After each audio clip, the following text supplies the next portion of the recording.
Hi, എല്ലാവർക്കും നമസ്കാരം. പുതിയൊരു വീഡിയോയിലേക്ക് സ്വാഗതം. ഇന്നത്തെ നമ്മുടെ വീഡിയോ കോവൽ കൃഷിയെ പറ്റിയുള്ളതാണ്. പച്ചക്കറി കൃഷി തുടങ്ങാൻ ആഗ്രഹിക്കുന്ന ആർക്കും വളരെ എളുപ്പത്തിൽ ചെയ്യാൻ പറ്റുന്ന ഒന്നാണ് കോവൽ കൃഷി. അപ്പോൾ കോവൽ കൃഷിയുടെ നടിയിൽ അതിൻ്റെ പരിചരണം അതൊക്കെയാണ് നമ്മുടെ ഇന്നത്തെ വീഡിയോ. വീഡിയോയിലേക്ക് പോകുന്നതിന് മുമ്പായി നമ്മുടെ ചാനൽ ആരെങ്കിലും സബ്സ്ക്രൈബ് ചെയ്യാതെ കാണുന്നുണ്ടെങ്കിൽ ഒന്ന് സബ്സ്ക്രൈബ് ചെയ്തേക്കണേ. വീഡിയോ ഇഷ്ടപ്പെട്ടാൽ ലൈക്ക് ചെയ്യാനും കൃഷി ഇഷ്ടപ്പെടുന്ന കൂട്ടുകാരിലേക്ക് ഷെയർ ചെയ്യാനും മടിക്കരുത്. അപ്പോൾ നമുക്ക് വീഡിയോയിലേക്ക് പോകാം. കോവലിൻ്റെ തണ്ട് മുറിച്ചെടുത്താണല്ലോ നമ്മൾ നടുന്നത്.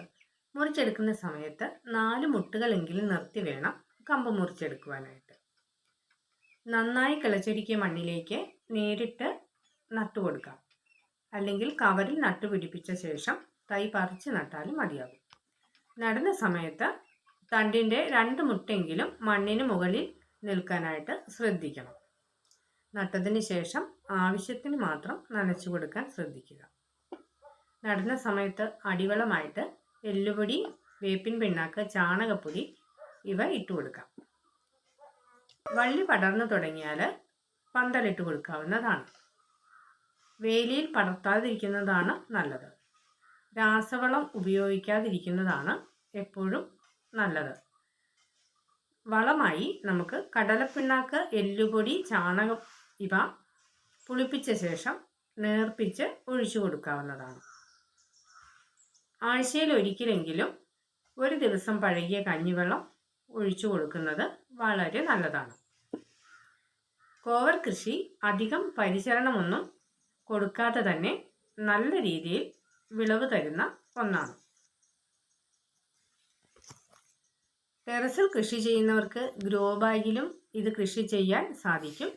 നല്ല രീതിയിൽ നമുക്ക് കോവയ്ക്ക കിട്ടുകയും ചെയ്യും. ജൈവ രീതിയിൽ തന്നെ കൃഷി ചെയ്താൽ ആഴ്ചയിൽ 2 ദിവസമെങ്കിലും നമുക്ക് ധാരാളം കോവയ്ക്ക ലഭിക്കും. ഇതിന് അധികം കീടങ്ങളൊന്നും ഉപദ്രവമായിട്ട് വരില്ല. എങ്കിലും ഇലതീനി പുഴുക്കൾ, കായീച്ചകൾ എന്നിവ കണ്ടുവരാറുണ്ട്. ഇത് നശിപ്പിക്കുന്നതിന് വേണ്ടിയിട്ട് ജൈവ കീടനാശിനികൾ നമുക്ക് പ്രയോഗിക്കാവുന്നതാണ്. അപ്പോൾ ഇതൊക്കെയാണ് നമ്മുടെ ഇന്നത്തെ വീഡിയോ. എല്ലാവർക്കും ഇഷ്ടപ്പെട്ടെന്ന് കരുതുന്നു. ഇഷ്ടപ്പെട്ടാൽ ലൈക്ക് ചെയ്യുക, ഷെയർ ചെയ്യുക, കമൻറ്റ് ചെയ്യുക. അപ്പോൾ ഇനി അടുത്ത വീഡിയോയിൽ വീണ്ടും കാണാം. നന്ദി.